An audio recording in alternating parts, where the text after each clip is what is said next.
ભાવનગર કોંગ્રેસ શહેર પ્રમુખ નોટિસ આપીને પોલીસે મુક્ત કર્યા।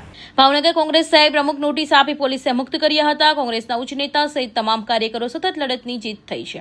કલેક્ટરના નિવેદન બાદ ટૂંક સમયમાં લાલભા ગોહિલે મુક્ત કરાવવા આવતા ભાવનગર કોંગ્રેસ શહેર પ્રમુખની પ્રતિક્રિયા સામે આવી છે। તમારી અટકાયત કરવામાં આવી હતી અને આખરે 3 કલાક બાદ અત્યારે તમે બહાર આવ્યા છો। શું સમગ્ર ડ્રામા ચાલ્યો? સમગ્ર ઘટનાની વાત કરો તમે, મારા ઉપર એફઆઈઆર કરવામાં આવી। જે એફઆઈઆર વિશે હું કોઈ વસ્તુ જાણતો નથી। મને સામેવાળો વ્યક્તિ કોણ ફરિયાદી છે મને ખુદને ખબર નથી અને અમારા જે ઉમેદવારો એ સ્વતંત્ર રીતે એને ભારતીય જનતા પાર્ટીના નેતાઓ દ્વારા ડર લાગતો એટલે એની રીતે બહાર ફરવા ગયા હોય।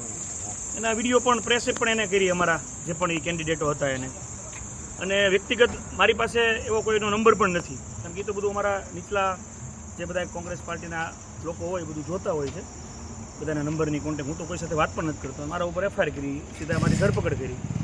પણ મેં આપને કહ્યું હતું એમ મને ચોક્કસ ન્યાયતંત્ર ઉપર વિશ્વાસ છે અને અત્યારે મને એક પ્રોસેસ નોટિસની આપીને પૂરી કરી છે, કારણ કે તપાસમાં આમાં કાંઈ મળવાનું જ નથી કોઈ પણ વસ્તુ।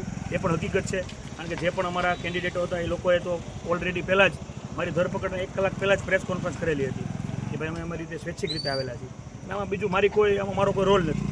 પણ એક કોંગ્રેસ પક્ષને ડેમેજ કરવાનું જે આ લોકો કાવતરું કરી રહ્યા છે એમાં સફળતા ન મળે, કારણ કે ન્યાયતંત્ર ઉપર હજી સંપૂર્ણ વિશ્વાસ છે।